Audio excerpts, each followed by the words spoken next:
Welcome to focus. Ayodhya వివాదం ముగిసింది. జ్ఞానవాపి తెరపైకొచ్చింది. ఇక్కడ మసీదు కింద ఆలయం ఉందనే వాదనలు చాలా కాలంగా ఉన్నాయి. లేటెస్ట్ గా వచ్చిన ఆర్కియాలజికల్ సర్వే ఆఫ్ ఇండియా నివేదిక చూస్తే సంచలనంగా మారింది. ఈ నివేదికలో అసలు ఎలాంటి వివరాలున్నాయి? ప్రార్థనా స్థలాల చట్టం 1991 పరిధిలోకి జ్ఞానవాపి వస్తుందా? జ్ఞానవాపి విషయంలో ఏం జరగబోతోంది? జ్ఞానవాపి మసీదు కింద ఆలయ శిథిలాలు ఉన్నాయా? ఆర్కియాలజీ సర్వే ఏం చెప్తోంది? 1991 నాటి చట్టం జ్ఞానవాపికి వర్తించదా? వారణాసిలోని జ్ఞానవాపి మసీదు సంచలనంగా మారుతోంది.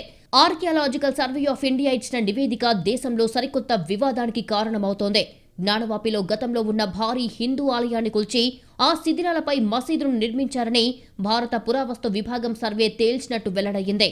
మసీదు నిర్మాణంలో ఆలయ స్తంభాలను, రాళ్లను ఉపయోగించారని, ఆలయ గోడలతో పాటు కొన్ని ఇతర నిర్మాణాలను యథాతథంగా మసీదులో కలిపేశారని ఈ సర్వే తెలిపింది. ఏఎస్ఐ సర్వే నివేదికను గురువారం జిల్లా కోర్టు ఆదేశాల మేరకు జ్ఞానవాపి కేసులోని ఇరు పక్షాలకు చెందిన 11 మంది కక్షిదారులకు అందజేశారు. హిందూ కక్షిదారుల తరపున న్యాయవాది విష్ణు శంకర్ జైన్ విలేకరుల సమావేశంలో ఏఎస్ఐ సర్వే నివేదిక వివరాలను వెల్లడించారు.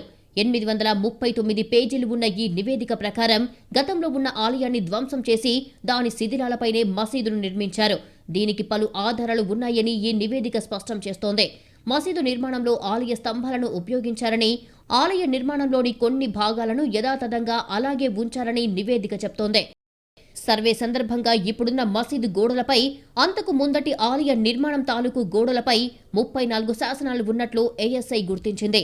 వీటిలో 32 శాసనాలను కాపీ చేసింది. ఇవి దేవనగిరి, గ్రంథ, తెలుగు, కన్నడ లిపులలో ఉన్నాయి. వాస్తవానికి ఇవి హిందూ ఆలయంలో ఏర్పాటు చేసిన శిలా శాసనాలు. వాటిని మసీదు నిర్మాణంలో ఉపయోగించారు. ఈ శాసనాల మీద జనార్దన, రుద్ర, ఉమేశ్వర అనే దేవుళ్ల పేర్లు ఉన్నాయని ఏఎస్ఐ నివేదిక వెల్లడించిందని విష్ణు శంకర్ జైన్ తెలిపారు. ఆలయ గోడల మీద చిత్రించిన కమలం గుర్తులను తొలగించి ఆ గోడలను మసీదు నిర్మాణంలో ఉపయోగించిన ఆధారాలు కూడా ఉన్నాయని తెలిపారు. ఆర్కియాలజీ సర్వే నివేదికలోని ఇతర వివరాల ప్రకారం 17వ శతాబ్దంలో అక్కడున్న ఆలయాన్ని ధ్వంసం చేసి మసీద్ని నిర్మించారు.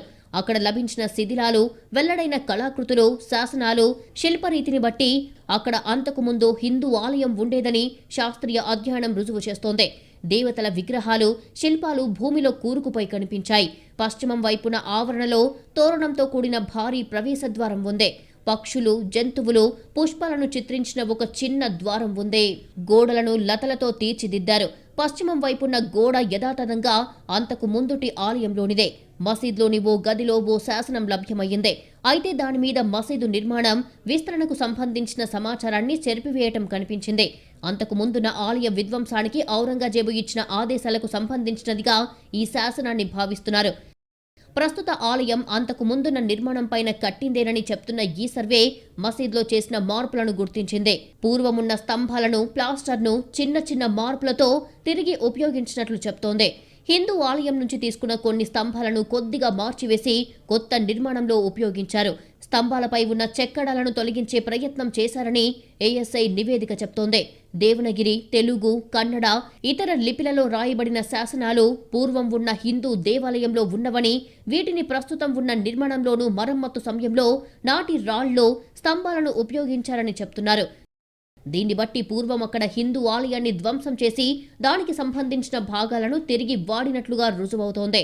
ఆలయ మూలల్లో ఉన్న బండరాలను తొలగించి ఆ స్థలాన్ని పువ్వుల ఆకృతులతో నింపివేశారని ఈ నివేదిక చెప్తోంది. వారణాసిలోని కాశీ విశ్వనాథుని ఆలయం పక్కనే జ్ఞానవాపి మసీదు ఉంది. వారణాసిలోని కాశీ విశ్వనాథుని ఆలయంలో అంతర్భాగంగా జ్ఞానవాపి శివాలయం ఉండేదని హిందూ వర్గం చాలా కాలంగా వాదిస్తోంది. ఆలయాన్ని పాక్షికంగా కూల్చి మసీదు కట్టారంటోంది. అయితే దీన్ని ముస్లిం వర్గం వ్యతిరేకిస్తోంది.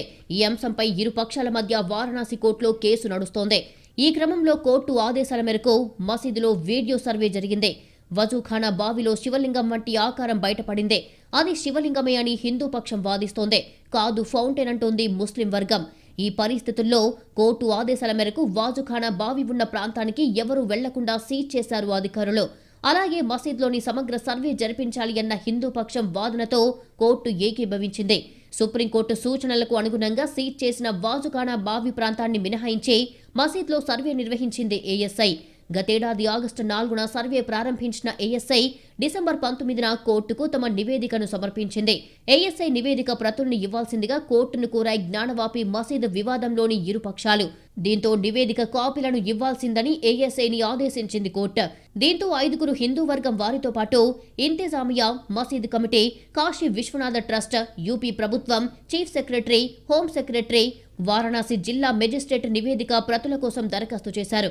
దీంతో వాళ్లందరికీ నివేదిక కాపీలను అందజేసింది ఏఎస్ఐ. మసీద్లో సీజ్ చేసిన వాజుఖానా బావి ప్రాంతాన్ని తెరిపించాల్సిందిగా సుప్రీంకోర్టును ఆశ్రయిస్తామంటున్నారు హిందూపక్ష న్యాయవాది విష్ణు శంకర్ జైన్. అంతేకాదు ప్రస్తుత కేసులో ఇవి చాలా కీలక ఆధారాలన్నారు. వీటి ఆధారంగా తొలుత వారణాసి కోర్టులోనే తమ వాదనలు వినిపిస్తామన్నారు. భవిష్యత్లో హైకోర్టులో అవసరమైన వాదనలు కొనసాగిస్తామని స్పష్టం చేశారు హిందూపక్ష న్యాయవాది. ఏఎస్ఐ నివేదికపై ఏవైనా అభ్యంతరాలు ఉంటే ఫిబ్రవరి 6వ తేదీన వారణాసి కోర్టుకు విన్నవించాల్సి ఉంటుంది. అనంతరం ఈ అంశంపై తదుపరి విచారణ కొనసాగుతుంది. 839 పేజీల భారీ నివేదికపై భిన్న స్పందనలు కనిపిస్తున్నాయి. హిందూ ప్రతినిధులు హర్షం వ్యక్తం చేస్తుంటే అటు అజ్దుద్దీన్ లాంటి వాళ్లు ఈ నివేదికను కొట్టిపారేస్తున్నారు. కానీ ఈ నివేదిక ప్రకారం అవసరమైన అన్ని సాక్ష్యాలు ఉన్నాయని హిందూ పక్ష న్యాయవాదులు వాదిస్తున్నారు. తొందరలో వాజుఖానా బావి ప్రాంతాన్ని తెరిపించాల్సిందిగా సుప్రీంకోర్టును ఆశ్రయిస్తామంటున్నారు. ఈ పరిణామాలను గమనిస్తే జ్ఞానవాపి అంశంలో మరిన్ని సంచలనాలు నమోదయ్యే అవకాశాలు కనిపిస్తున్నాయి. జ్ఞానవాపి మసీదుపై పురావస్తు శాఖ నివేదిక 839 పేజీలతో ఉంది. దాన్ని ఈ కేసులో భాగస్వాములుగా ఉన్నవారికి గురువారం సాయంత్రం కోర్టు అందించింది. ఆలయ అవశేషాలపైనే మసీదు నిర్మించినట్లు అందులో స్పష్టంగా ఉంది. సర్వే నివేదికలో ఆలయానికి సంబంధించిన తగినన్ని సాక్ష్యాధారాలు ఉన్నాయని హిందూపక్షం న్యాయవాది విష్ణు శంకర్ జైన్ మీడియాకు తెలిపారు. అయితే జ్ఞానవాపి మసీదు స్థానంలో గతంలో ఉన్న ఆలయాన్ని పునరుద్ధరించాలని కోరుతూ వారణాసి కోర్టులో పెండింగ్లో ఉన్న పిటిషన్ను కొట్టివేయాలి అని దాఖలు చేసిన 5 పిటిషన్లను అలహాబాద్ హైకోర్టు ఇటీవలే తోసిపుచ్చింది. 1991లో వారణాసి కోర్టులో దాఖలైన పిటిషన్ అనుమతించదగినదే అని జస్టిస్ రోహిత్ రంజన్ అగర్వాల్ తీర్పిచ్చారు. వారణాసి కోర్టులో ఉన్న పిటిషన్ను ప్రార్థనా స్థలాల చట్టం 1991 నిరోధించలేదని స్పష్టం చేశారు. జ్ఞానవాపి మసీదు ఒకప్పుడు కాశీ విశ్వనాథ ఆలయంలో భాగమేనని, అక్కడ మసీదు నిర్మించారు కాబట్టి మళ్లీ ఆలయం పునరుద్ధరించాలని హిందువులు వారణాసి కోర్టులో పిటిషన్లు దాఖలు చేశారు. ఆ పిటిషన్లపై విచారణ జరిపిన వారణాసి కోర్టు 2021 ఏప్రిల్ 8న జ్ఞానవాపి మసీద్లో సర్వే నిర్వహించాలని ఆదేశించింది. ఆ ఆదేశాలను సవాల్ చేస్తూ మసీదు నిర్వహణ బాధ్యతలు చూస్తున్న అంజుమన్ ఇంతిజామియా మసీదు కమిటీ, ఉత్తరప్రదేశ్ సున్నీ సెంటర్ల వక్ఫ్ బోర్డు హైకోర్టులో 5 పిటిషన్లు దాఖలు చేశాయి. విచారణ జరిపిన అలహాబాద్ హైకోర్టు 5 పిటిషన్లను కొట్టివేసింది. మసీదు స్థానంలో ఆలయం పునరుద్ధరించాలని దాఖలైన పిటిషన్లపై 6 నెలల్లో విచారణ పూర్తి చేయాలని వారణాసి కోర్టును ఆదేశించింది. జ్ఞానవాపి వివాదానికి సంబంధించి హిందూ పక్షం దాని క్రింద 100 అడుగుల ఎత్తైన ఆది విశ్వేశ్వరుని స్వయం ప్రకటిత జ్యోతిర్లింగం ఉందని చెప్తోంది. కాశీ విశ్వనాథ ఆలయాన్ని మహారాజా విక్రమాదిత్యుడు సుమారు 2050 సంవత్సరాల క్రితం నిర్మించాడంటారు. అయితే ఔరంగజేబు 1664 సంవత్సరంలో ఆలయాన్ని కూల్చివేశాడని కొందరు చరిత్రకారుల వాదన. ఆలయాన్ని కూల్చి దానిపై మసీద్ని నిర్మించారని, కొంత భాగం ఆలయాన్ని అలాగే ఉంచారు అనేది ఇదే మసీదుకు తూర్పున కనిపిస్తుందనే వాదన బలంగా ఉన్నాయి. 1991లో కాశీ విశ్వనాథ్ జ్ఞానవాపి కేసులో వారణాసి కోర్టులో మొదటి కేసు దాఖలయ్యింది. జ్ఞానవాపి కాంప్లెక్స్లో పూజలకు అనుమతి ఇవ్వాలని పిటిషన్లు కోరారు. కేసు నమోదైన కొన్ని నెలల తర్వాత నాటి బాబ్రీ మసీద్ వివాదం నేపథ్యంలో సెప్టెంబర్ 1991లో కేంద్ర ప్రభుత్వం ప్రార్థనా స్థలాల చట్టం 1991ని రూపొందించింది. 1947 ఆగస్టు 15 కంటే ముందున్న ఏ మతానికి చెందిన ప్రార్థనా స్థలాన్ని ఇతర మతాల ప్రార్థనా స్థలంగా మార్చకూడదని ఈ చట్టం చెబుతోంది. ఎవరైనా ఇలా చేయడానికి ప్రయత్నిస్తే అతనికి 1 సంవత్సరం నుండి 3 సంవత్సరాల వరకు జైలు శిక్ష మరియు జరిమానా విధించబడుతుంది. ఆ సమయంలో అయోధ్య కేసు కూడా కోర్టులో ఉంది. అందుకే ఈ చట్టం నుండి దూరంగా ఉంచబడింది. కానీ జ్ఞానవాపి కేసులో మసీదు కమిటీ ఈ చట్టాన్ని ఉదహరిస్తూ హైకోర్టులో పిటిషన్ను సవాల్ చేసింది. 1993లో అలహాబాద్ హైకోర్టు స్టే విధిస్తూ యథాతథ స్థితిని కొనసాగించాలని ఆదేశించింది. ఏ కేసులోనైనా స్టే ఆర్డర్ చెల్లుబాటు 6 నెలలు మాత్రమే ఉంటుందని 2018లో సుప్రీంకోర్టు తెలిపింది. ఆ తర్వాత ఆర్డర్ ఇకపై ప్రభావం చూపదు. దీంతో ఈ ఉత్తర్వు తర్వాత ఈ కేసులో 2019లో వారణాసి కోర్టులో మళ్లీ విచారణ ప్రారంభమైంది. 2021లో వారణాసిలోని civil judge senior division fast track court Gyanvapi మసీదు పురావస్తు సర్వేను ఆమోదించింది. ఈ క్రమంలో ఒక కమిషన్ను నియమించి ఇరు వర్గాల సమక్షంలో వీడియోగ్రఫీ చేయాలని ఈ కమిషన్ ఆదేశించింది. తొలి రోజు మాత్రమే సర్వే నిర్వహించగా మరుసటి రోజు ముస్లింల నుంచి వ్యతిరేకత మొదలయ్యింది. దీంతో ఆ విషయం మళ్లీ కోర్టుకు చేరింది. కమిషన్ను మార్చాలి అన్న డిమాండ్ను తోసిపుచ్చిన కోర్టు సర్వే పనులు పూర్తి చేసి నివేదిక సమర్పించాలని ఆదేశించింది. ఎక్కడ తాళాలు వేసినా తాళాలు పగలగొట్టాలని కోర్టు పేర్కొంది. ఎవరైనా అడ్డంకులు సృష్టించేందుకు ప్రయత్నిస్తే చట్టపరమైన చర్యలు తీసుకోవాలని, అయితే సర్వే పనులు ఎట్టి పరిస్థితుల్లోనూ పూర్తి చేయాలన్నారు. జ్ఞానవాపి సర్వేలో భాగంగా బావి తప్ప మిగిలిన మూసి ఉన్న గదులన్నీ పరిశీలించారు. ఈ మొత్తం ప్రక్రియ యొక్క వీడియో, ఫోటోగ్రఫీ కూడా జరిగింది. ఈ సమయంలో శివలింగం దొరికిందని కొందరు, అది ఫౌంటైన్ మాత్రమే అని మరికొందరు వాదించారు. ఆ తర్వాత దీనిపై ఆర్కియాలజీ విభాగాన్ని సర్వే చేయాలని కోర్టు ఆదేశించింది. ఈ నివేదికని జనవరి 25, 2024న బహిరంగపరిచారు. దాని ప్రకారం జ్ఞానవాపిలో ఆలయ నిర్మాణం ఉందని గుర్తించారు. ప్రస్తుతం జ్ఞానవాపి మసీద్లో నమాజ్ చేయడానికి కొంతమందికి మాత్రమే అనుమతి ఉంది. నిత్యం ఇక్కడ నమాజ్ చేసేవారు తప్ప ఇతరులకు నమాజ్ చేయడానికి అనుమతి లేదు. అదే సమయంలో మసీదు పక్కనే ఉన్న కాశీ విశ్వనాథ ఆలయాన్ని పునరుద్ధరించారు. ఈ మసీదు కాశీ విశ్వేశ్వరుడి కారిడార్ ఏర్పాటుతో ఆలయ ప్రాంగణానికి గతం కంటే భక్తుల రద్దీ పెరిగింది. మరోపక్క ఆర్కియాలజీ సర్వే ఆఫ్ ఇండియాపై ఎంఐఎం అధినేత అసదుద్దీన్ ఓవైసీ సంచలన వ్యాఖ్యలు చేశారు. జ్ఞానవాపి కాంప్లెక్స్ కు సంబంధించి ఏఎస్ఐ ఇచ్చిన నివేదికపై తీవ్ర విమర్శలు గుప్పించారు. హిందుత్వ బానిసగా ఏఎస్ఐ మారిపోయిందని తీవ్ర స్థాయిలో మండిపడ్డారు. ఏఎస్ఐ విడుదల చేసిన నివేదిక ఊహాగానాల ఆధారంగానే ఉందని, ఇది సైంటిఫిక్ రీసెర్చ్ ను అపహాస్యం చేయడమేనని మండిపడ్డారు. ప్రస్తుతం ఉన్న మసీద్ను నిర్మించకముందు అక్కడ ఓ భారీ హిందూ దేవాలయం ఉండేదన్న వాదనను ఆయన ఖండించారు. మొత్తానికి అయోధ్య ఆలయ నిర్మాణం తర్వాత వచ్చిన ఈ నివేదిక సంచలనంగా మారుతోంది. చరిత్రలో ఎన్ని పరిణామాలు సంభవించుంటాయి? వాటిని చరిత్ర కోణంలోనే చూడాలి. మధ్యయుగం నాటి ఘటనలకు ఆధునిక యుగంలో సమాధానం చెప్పాలనుకోవడం సరైందేనా? అయోధ్య లాంటి ముగింపు అన్ని సందర్భాల్లో వీలవుతుందా? జ్ఞానవాపిలో అంశంపై కోర్టులు ఏం తేల్చబోతున్నాయి? మధుర అంశం కూడా ఈ వరుసలోనే చేరబోతోందా? బాబ్రీ మసీదు వివాదం దేశాన్ని ఒక కుదుపు కుదిపింది. ఎన్నో ప్రాణాలు బలయ్యాయి. రాజకీయంగా అనేక మార్పులు వచ్చాయి. 30 ఏళ్ల తర్వాత వచ్చిన కోర్టు తీర్పుతో ఈ వివాదానికి ఒక ముగింపు పడినట్టయింది. కానీ అంతలోనే మరికొన్ని ఇలాంటి వివాదాలు తెరపైకి వస్తున్నాయి. కానీ జ్ఞానవాపి మసీదు, మధుర ఈద్గా లాంటివి ఇప్పుడు వార్తల్లో ఉన్నాయి.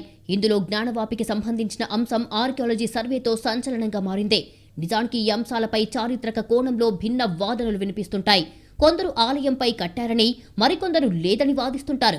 కొందరు ఔరంగజేబు కూల్చాడని, మరికొందరు అదేమీ లేదని వాదిస్తుంటారు. ఇప్పుడు వార్తల్లో ఉన్న జ్ఞానవాపి కాశీ విశ్వేశ్వరాలయం కాంప్లెక్స్లో మసీదు ఆర్కియాలజీ సర్వే కంటే ముందే చాలా ఏళ్లుగా ఇలాంటి వాదనలు బలంగానే ఉన్నాయి. కాశీ ఆలయంలోనే నంది మసీదు వైపు చూస్తోందని, మసీదు పశ్చిమ భాగంలో కనిపించే గోడ ఆలయంలో భాగమని సామాన్యుల నుండి చరిత్రకారుల వరకు చెప్తుంటారు. అదే సమయంలో ఈ వాదనలతో విభేదించే వాళ్లు కనిపిస్తారు. ఔరంగజేబుకు కొరుకుడు పడని శివాజీ ఖైదు నుండి తప్పించుకోవటానికి వారణాసి ఆలయ పోషకులే సహకరించారు అనే అభిప్రాయంతో ఇక్కడి ఆలయాన్ని కూల్చి మసీదును కట్టారు అని పాశ్చాత్య చరిత్రకారులు కూడా రాశారు. ఆలయంలో ఒక భాగాన్ని మిగిల్చటం వెనక కూడా కారణం ఉంది. తమ శక్తిని ప్రపంచానికి చూపటానికి హెచ్చరికగా దేవాలయంలో ఒక భాగాన్ని అలాగే ఉంచారు అని చెప్పేవాళ్లు కూడా ఉన్నారు. ఈ వాదనలు ఏవైనా చరిత్రలో జరిగిన విధ్వంసాలకు ఆధునిక కాలంలో సమాధానం చెప్పాలి అనుకోవటం సరైనదేనా అనేది ఇప్పుడు ప్రశ్న. ఒక్క ఆలయానికి సంబంధించిన సమస్యను పరిష్కరించుకోవటానికి దేశానికి దశాబ్దాల సమయం పట్టింది. అనేక భావోద్వేగాలకు, సమాజంలో సామరస్యానికి సంబంధించిన ఈ అంశాలు 140 కోట్ల జనాభా, భిన్న మతాలు, కులాలు, భాషలు ఉన్న దేశంలో చాలా ప్రభావం చూపుతాయి. నిజానికి మన దేశంలో ఏ పురాతన ఆలయ, మసీదు శిథిలాలు తవ్వినా దాని కింద మరొకటేదో కనిపించే అవకాశం ఉందంటారు. రాజుల కాలంలో వాళ్లు అనుసరించే మతానికి ప్రాధాన్యం దక్కటం, ఇతర మతాలను అణగదొక్కటం సాధారణంగా మారింది. మన దేశంలోనే కాదు, ప్రపంచవ్యాప్తంగా ఇలాంటి కూల్చివేతలు, కట్టడాలు అనేకం కనిపిస్తాయి. కానీ అదంతా చరిత్ర. దానికిప్పుడు బదులు తీర్చుకొని చెల్లుకి చెల్లు అనాలి అనుకోవటంలో సమస్య పెరుగుతోంది. నిజానికి ఇలాంటి వివాదం బాబ్రీ మసీదుకు సంబంధించి నడుస్తున్న సమయంలోనే 1991లో ప్లేసెస్ ఆఫ్ వర్షిప్ యాక్ట్ చేసుకున్నాం. దీన్ని అప్పట్లో బీజేపీ వ్యతిరేకించింది. కానీ ఎన్నాళ్లు తవ్వుకుంటూ పోతారు? మధ్యయుగాల చరిత్రను తవ్వితే ఎక్కడ తేలుతాము అనేది ఇప్పుడు వేసుకోవాల్సిన ప్రశ్న. 1947 ఆగస్టు 15 నాటికి ప్రార్థనా స్థలాలు ఎలా ఉంటే అలాగే ఉంచాలి అని సుప్రీం తీర్పు చెప్తోంది. వివాదాలకు, లిటిగేషన్స్ కు తావులేదు. సామాజిక సామరస్యాన్ని పెంచడానికి ఈ చట్టం చేశారు. కానీ అప్పటికే కోర్టులో ఉన్న బాబ్రీ మసీదు వివాదాన్ని ఈ కేసు పరిధిలోకి రాకుండా చేశారు. భారత రాజ్యాంగ మౌలిక స్వభావమైన లౌకిక భావన పెంచడానికి ఈ చట్టం తెచ్చారు. దీని ప్రకారం ప్రార్థనా స్థలాలపై కొత్త క్లెయిమ్లు చేసుకోవటానికి చట్టం అనుమతించదు. కానీ కింది కోర్టులు ఈలోపే పలు పిటిషన్లు తీసుకున్నాయి. కానీ అలహాబాద్ హైకోర్టులో కేసు ఉండగానే హైకోర్టు కింది కోర్టులను మందలించినప్పటికీ వారణాసి సివిల్ కోర్టులో ఆగస్టు 2021లో పిటిషన్ దాఖలయ్యింది. వీడియోగ్రఫీకి అనుమతిచ్చారు. ఆ తర్వాత అక్కడ శివలింగం ఉందన్నారు. కాదు, అది ఫౌంటైన్ అని ముస్లిం పెద్దలు అన్నారు. ఈ మసీదు కేసుని వారణాసి జిల్లా జడ్జి విచారిస్తారని సుప్రీం చెప్పింది. ఇప్పుడు ఆర్కియాలజీ సర్వేతో ఈ అంశం కొత్త మలుపు తీసుకుంది. ఇలాంటి అంశాలు సామాజిక రాజకీయ వాతావరణంలో ఇది కలగజేసే వివాదం చిన్నది కాదు. దేశవ్యాప్తంగా కలగజేసే భావోద్వేగాలు చిన్నవి కావు. తవ్వుకుంటూ కూల్చుకుంటూ పోతే వీటికి అంతం ఎక్కడా అనేది లౌకికవాదుల ప్రశ్న. ప్రస్తుతం ఉన్న అనేక హిందూ దేవాలయాలను అనేక భాగం ప్రాచీన జైన బౌద్ధ ఆరామాలు కూల్చి కట్టినవి అనే వాదనలు చాలానే ఉన్నాయి. ఇలాంటి వాళ్ళు కూడా ముందుకొస్తే అప్పుడేం చేస్తారు అనే ప్రశ్నలు ఉండనే ఉన్నాయి. ఏదేమైనా జ్ఞానవాపి మసీదు ఇప్పుడు దేశం ముందు చర్చించుకోవటానికి సరికొత్త అంశాన్ని ఉంచింది. అయోధ్య అంశం సద్దుమణిగిన వెంటనే వచ్చిన ఈ అంశం అనేక ప్రశ్నలను లేవనెత్తుతోంది.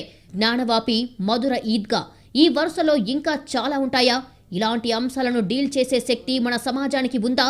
సున్నితమైన ఇలాంటి అంశాలు ఏ ప్రభావం చూపుతాయి? కోర్టులు వీటిపై ఏం చెప్పబోతున్నాయి? ఇవన్నీ ఇప్పుడు వినిపిస్తున్న ప్రశ్నలు. That's all for today's focus. నమస్తే.